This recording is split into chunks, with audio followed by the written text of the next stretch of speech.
U.S. and Russia set for third day of Geneva talks on Syria. Vertical line World News. Vertical line The Guardian. Turn autoplay off. Turn autoplay on. Please activate cookies in order to turn autoplay off. Jump to content S. Jump to comments C. Jump to site navigation 0. Jump to search for. Terms and conditions 8. Edition, UK USO. Your activity. Email subscriptions. Account details. Linked services. Profile mobile. About us. About us. Australia team. Contact us. FAQs. Press office. Jobs. Terms of service. Privacy policy. Advertising guide. Guardian Weekly. Subscribe. How to subscribe. Guardian Weekly. Email services. Evany. Android.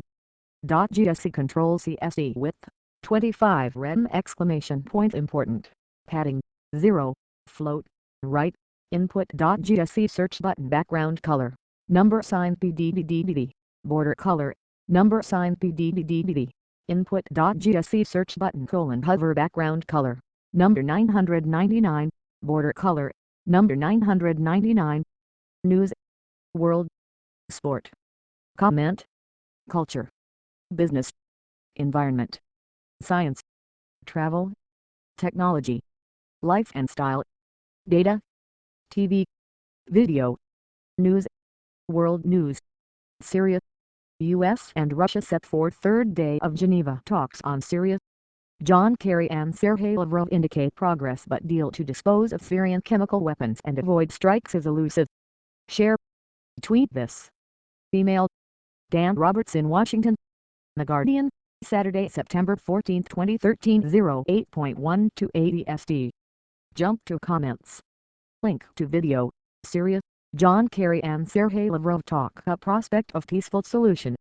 Chemical weapons talks in Geneva were on Friday poised to drag into a third day, as U.S. negotiators battled through the evening to reach an agreement with the Russians that would allow for a United Nations resolution to dispose of Syrian stockpiles while avoiding military strikes.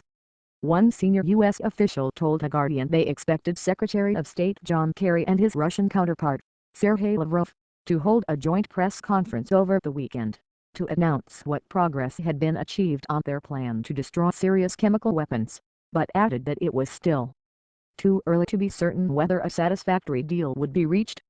President Barack Obama is due to give a major television interview on Sunday morning, ahead of an anticipated report on weapons inspectors on Monday.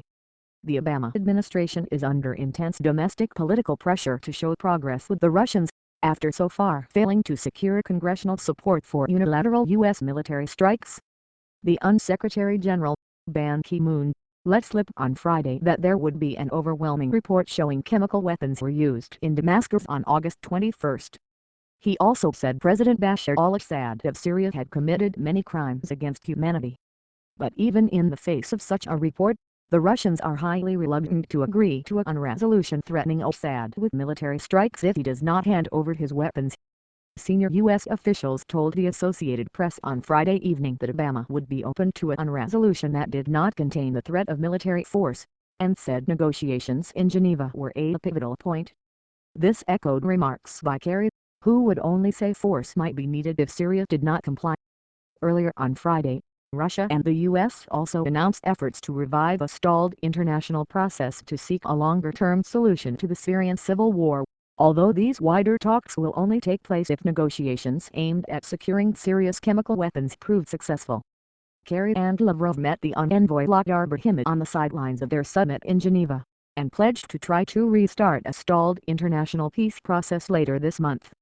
But both sides stressed that any such political progress toward a transitional government could only happen if they first reached agreement on how to ensure the Syrian government handed over its chemical weapons to international control.